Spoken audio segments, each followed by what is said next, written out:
17세기 일본에서 시작된 비단잉어 개량은 어느새 한국에서도 주요 물생활 문화로 자리잡게 되었습니다. 비단잉어는 커다란 크기와 아름다운 색상 덕분에 많은 사랑을 받고 있죠. 오늘은 비단잉어를 키우려고 별장까지 만든 부자의 이야기를 들려드릴 건데요. 2년 만에 찾은 이곳에 좋은 소식도 있다고 하고 또 연못을 만드는데 들어간 비용도 알려주신다고 하니 얼른 시작해보겠습니다.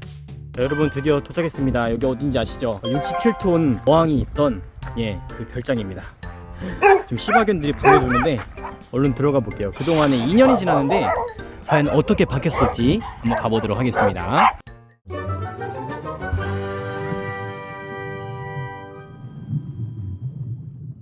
네, 선생님 안녕하세요. 예, 안녕하세요. 잘 지내셨어요? 그럼요. 비단잉어들 어떤지 궁금해서 왔는데 네. 한번 구경 좀 해봐도 될까요? 그럼요. 2년 만에 들어간 별장의 베란다는 여전했습니다. 햇살 아래의 연못의 모습은 급식 친구들 앞에 탕후루처럼 빛이 났고요. 따뜻한 느낌의 나무 데크와 순간 시청률 최고를 기록한 런닝머신도 그대로 있네요. 저 런닝머신 뛰면서 비단잉어 보던 맛이 참 좋았는데요. 근데 비단잉어들이 좀 달라진 것 같은데요? 자세히 한번 살펴볼게요. 오랜만에 왔는데 저번보다 네. 비단잉어들이 훨씬 커진 것 같아요. 그렇죠. 그게 벌써 1년 반 지난 거니까. 배가 와가지고 좀 낯설어가지고 이렇게 많이 올라오진 않는 것 같은데 얘네도 낯을 많이 가리나요? 그렇죠. 좀 이게 밥 주는 시간이 그렇게 정해져 있으니까 지금 그런 시간이 아닐 때는 얘들도 좀 밑에서 쉬기도 하고 그래요. 그럼 몇 살 정도 된 친구들이에요? 한 10년 전후로 된 아이들이 제일 많은 것 같아요. 3, 4년 된 조금 어린 애들도 있긴 한데 10년 전후로 된 아이들이 제일 많아요. 대부분의 비단잉어들이 다 이뻤지만 저는 저 녀석이 가장 마음에 들었는데요. 길이도 길이지만 떡대가 저렇게까지 나오기가 정말 힘들다고 하더라고요. 어디서 온 녀석인가 여쭤봤는데 역시 일본에서 수입되어 온 녀석이라고 합니다. 지금 이제 이거 만든 지가 8년 됐는데 콘크리트 구조물이고 나무로 튼튼하게 데크 해놓은 거고 하기 때문에 네. 물이 새고 막 그럴 것 같지는 않아요. 비단잉어 연못을 깨끗하게 유지하기 위해서는 수질 관리가 필수입니다. 정기적으로 pH와 질산염 수치를 체크해야 하고 매주 20% 이상의 환수를 해줘야 한다고 합니다. 또한 정기적인 여과 시스템 점검도 중요하죠. 그 외에 배관들도 주기적으로 체크해줘야 합니다. 워낙에 좋은 개체인 게 이제 제일 중요하고 예. 두 번째는 이제 제가 좋은 환경에서 정성으로 이제 잘 예. 키운 거고. 근데 여기 지금 해가 들어와서 너무 이쁘잖아요. 네. 근데 애들이 온도가 너무 올라가면 또 문제가 생길 수도 있을 것 같은데 뭐 물온도 관리하시는 방법도 있어요? 근데 이게요 예. 물 용량이 이 큰 탕이 67톤인데 예예예. 낮에는 여기가 뭐 30도가 넘는데 예. 저녁에는 또 10도 내외로 확 떨어져요. 요즘 같은 환절기에는.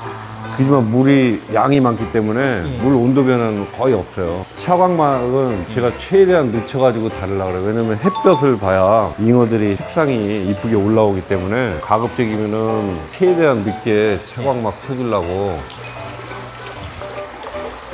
이 통도 정말 크네요. 비단잉어라 그런지. 예, 이게 직경이 1m. 목욕해도 되겠는데요, 여기 들어가서. 여기서 이제 반 사이즈면은 사이즈가 50cm가 되는 거예요. 이 통이 파란색인 이유가 있어요? 그래야 잉어가 이쁘게 나와요. 사진을 찍으면은.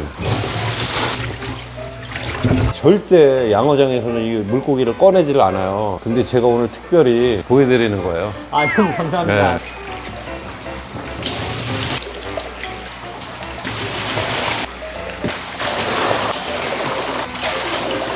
와, 실제 크기가 2, 3m 되는 것 같은데요? 이게 90cm 되는 잉어도 잡아야 되기 때문에.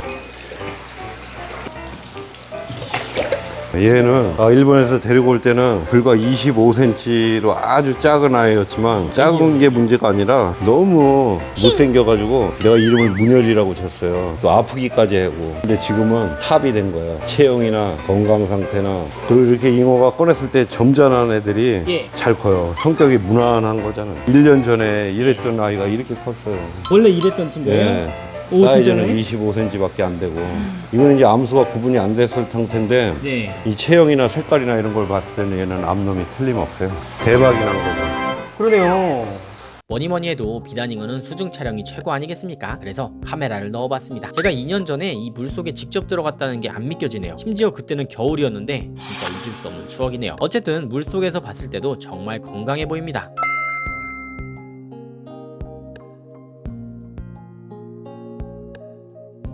비단잉어는 다양한 질병에 걸릴 수 있으므로 예방이 중요합니다. 따라서 일반적으로 나타나는 질병과 그에 대한 대처 방법도 계속해서 공부하는 것은 물론 비단잉어의 행동을 자주 관찰하여 건강 상태를 파악해야 한다고 하네요. 그럼 이번에는 아까 본 문열이를 25cm짜리 비단잉어와 비교해서 얼마나 컸는지 직관적으로 보여드리도록 할게요.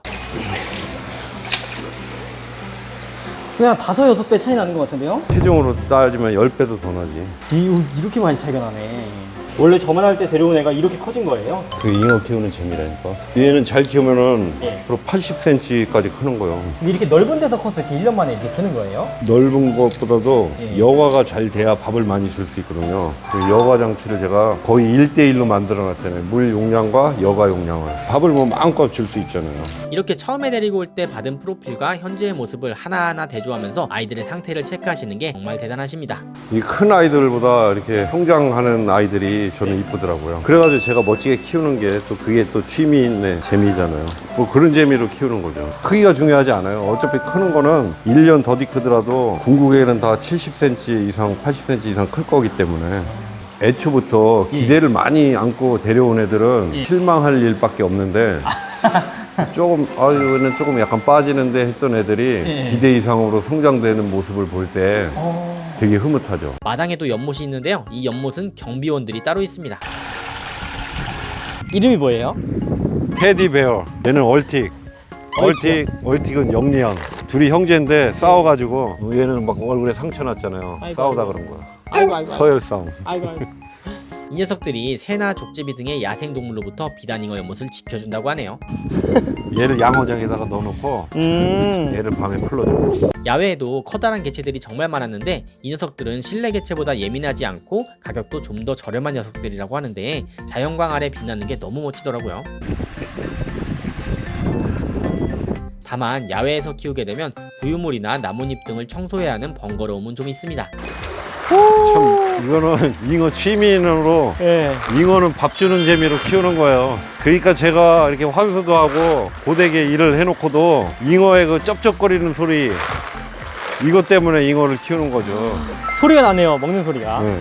밥 먹는 모습이 거의 야생 개체같이 활발하네요. 확실히 밖에서 자란 아이들은 다릅니다. 와. 한성희 씨에게 비단잉어는 자식 같은 존재가 되었고 사료도 아무 사료나 먹이는 것이 아니라 고급 사료를 먹이신다고 합니다. 그렇게 하다 보니 자연스레 비단잉어 품평회에서 1등을 하시기도 했죠. 그런데 아까부터 궁금했는데 여기 예. 기포가 계속 올라오는 것 같은데 여기 뭐가 있어요 밑에? 저기 보면 에어레이션 있잖아요. 아, 지금 연결돼 있네요? 그렇죠. 예. 그거를 이렇게 설치해 준 거죠. 아, 애들 이제 용존 산소량 때문에요. 그렇죠. 외호가 굉장히 세네요 이게. 애들이 용존 산소량도 좀 중요한가 봐요.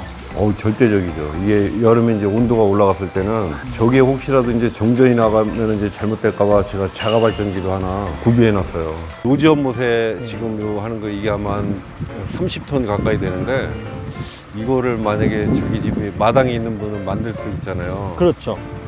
이거는 이제 자동차하고 똑같아요. 옵션을 어느 정도 하느냐에 따라 틀린데 내가 진짜 아주 저렴하게 하겠다.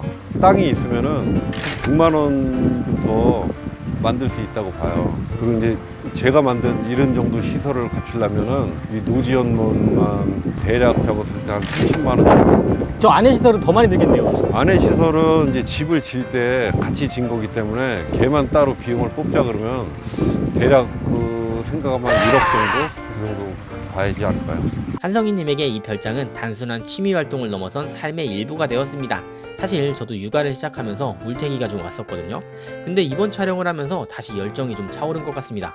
물론 한성희님처럼 많은 돈을 투자할 수는 없지만 한 마리 한 마리 최선을 다해 돌보며 힐링하는 마음가짐을 가져봐야겠습니다. 여러분도 각자의 삶에서 소중한 것을 찾아보시고 그것을 지키고 즐기는 것에 에너지를 한번 쏟아보는 것이 어떨까요? 오늘 영상 봐주셔서 너무 감사합니다. 물보가 만든 열대어 소동물 필수 어플 물가 안정 많은 사랑해주시고 다음 주 더 재미있는 영상으로 찾아뵐게요. 물보.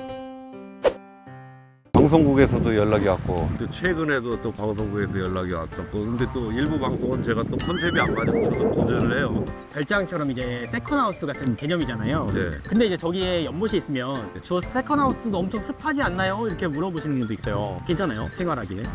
절대 습하고 냄새나고 이런 건 절대 없고 절대 물에서 비린내 나고 이런 건 없고 이제 봄에 산란철에 잉어들이 이제 산란을 하면 살짝 비린내가 올라오긴 하더라고요. 근데 그거는 이제 아주 잠깐이고 그 외에는 뭐 냄새나고 습하고 이런 건 없어요. 저는 계획이 이제 중간급 미만 잉어들 새끼들 많이 제가 이제 키우기 시작했는데 이제 그 애들이 많이 자랐어요. 큰 잉어들 뭐 또 데려오고 이런 계획은 없고 이제는 이게 선순환이 잘 되고 있다고 생각되어져서 한 살짜리 아주 작은 잉어들을 제가 데리고 와서 키워요, 계속. 그 애들이 한 4년, 5년 지나면은 7, 80cm로 다 성장해 있기 때문에 계속 그렇게 키우는 재미로 하는 거죠. 취미인이니까. 이제 저도 이렇게 가끔 촬영을 한 번씩 하면은 제가 아마 제일 많이 볼 거예요. 저도 이렇게 보고 여러분들도 댓글 달아주시는 거 제가 다 읽어보고 격려의 말씀도 많이 해주시더라고요. 그래서 그런 거 보면서 또 힘도 나고, 아, 내가 이렇게 하기를 잘했구나, 내가 가진 거를 다른 사람들도 이렇게 다 좋게 평가해 주시는구나 하고 취미 생활이 더 이렇게 윤택해진다 그럴까? 그런 것도 있고, 저는 앞으로 실증 나고 그런 게 아니기 때문에 또 즐겁게 또 아마 잘 하고 있을 거고. 예. 앉아. 알죠. 야, 똑같네. 얘네들 때 나오지. 가보주면은 인사를 한번 하고. 아이 귀여워. 이뻐.